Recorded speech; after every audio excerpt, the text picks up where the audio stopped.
నాకు అమెరికా ప్రభుత్వం నుంచి అప్పట్లో ఆహ్వానం వచ్చింది తమ దేశంలో పర్యటించమని. ఇది నేను నా పాత్రల ద్వారా, నా ప్రవర్తన ద్వారా సాధించుకున్న ఘనత. అక్కడ నేను ఎంతో మందిని కలుసుకున్నాను, ఎన్నో తెలుసుకున్నాను. తిరిగి వచ్చిన తరువాత మిత్రులందరూ కలిసి స్వాగత సభ ఏర్పాటు చేశారు. రామారావు గారికి ఫోన్ చేశాను, రాలేదు. నాగిరెడ్డి గారు రాలేదు.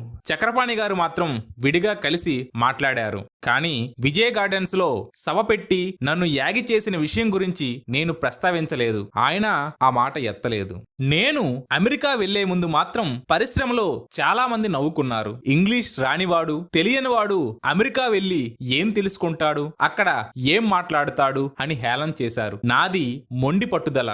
వెళ్లే ముందు అన్నీ తెలుసుకుని బయలుదేరాను. తిరిగి వచ్చాక నన్ను చిన్నచూపు చూసిన వాళ్ళందరికీ కళ్ళు తెరిపించాలని ఆ స్వాగత సభలో పూర్తిగా ఆంగ్లంలోనే ప్రసంగిస్తూ నా యాత్ర గురించి వివరించాను. మొదట అలాంటి విమర్శలు వినబట్టే కదా ఈ పట్టుదల. ఆ తర్వాత ఎప్పుడో నాగిరెడ్డి గారిని కలిసినప్పుడు విజయ్ గార్డెన్స్ లో నన్ను ఎద్దేవి చేసిన సభ గురించి అడిగాను. అబ్బే నాకేం తెలీదు, వాళ్ళేదో ఏర్పాటు చేసి అలా మాట్లాడారు అన్నట్టుగా చెప్పి దాటవేశారు. ఏమైనా అందరూ పెద్దలే, మిత్రులే, సహచరులే. ఏదో ఆవేశంతో సభ పెట్టి ఉంటారు. నేను కూడా ఆవేశపడితే నా గౌరవం కూడా మట్టి కరుస్తుంది. ఇలాంటివి సహజం. ఒకే రంగంలో వేలాది మంది కలిసి జీవిస్తున్నప్పుడు ఇలాంటి అసూయలు, అబండాలు తప్పవు. నిజాలతో కలబోస్తే గాని అబద్ధాలు చలామణి కావు అని ఆత్రేయ ఒక చిత్రంలో రాసిన డైలాగ్ గుర్తొచ్చింది. కోపతాపాలు, మనస్పర్ధలు ఎప్పుడూ ఉంటాయి, ప్రతి చోటా ఉంటాయి, నిదానంగా సర్దుకుంటాయి.